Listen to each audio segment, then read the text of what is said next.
মালিক শাড়ির পক্ষ থেকে আপনাদের জন্য কিছু পাড়ি শাড়ি নিয়ে।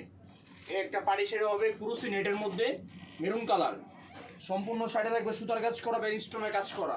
এই শাড়িটা দুইটা কালার হবে, একটা মেরুন কালার আর একটা হবে পেস্ট কালার। এই যে এই শাড়িটা দুইটা কালার হবে। তারপরে একটা ডিজাইন হবে আঙ্গুর কালারের মধ্যে, এটারও আপনার দুইটা কালার হবে, অনেক সুন্দর শাড়ি, এটারও দুইটা কালার আছে। একটা জাম কালার।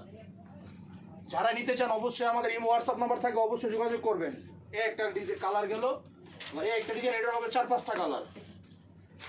এই একটা শাড়ি দেখেন, সম্পূর্ণ স্টোন ওয়ার্কের এবং সুতার কাজ করা, মিনা করা। যারা মিনা করা শাড়ি চাচ্ছেন তাদের জন্য এই ভিডিওটা। এই একটা কালার গেল, যে একটা কালার, একটা কালার, প্রত্যেকটা কালারই খুব সুপার, ফর্সা কালো, যাদের জন্য নিতে অবশ্যই খুব কোয়ালিটিফুল শাড়ি। এই যে একটা কালার দেখেন, খুব সুন্দর চমৎকার কালার। এই একটা কালার। অবশ্যই আমাদের শপেও আসতে পারবেন। আমাদের শপের ঠিকানা হলো মৌচাক মার্কেটের 4তলা আলিফ শাড়ি।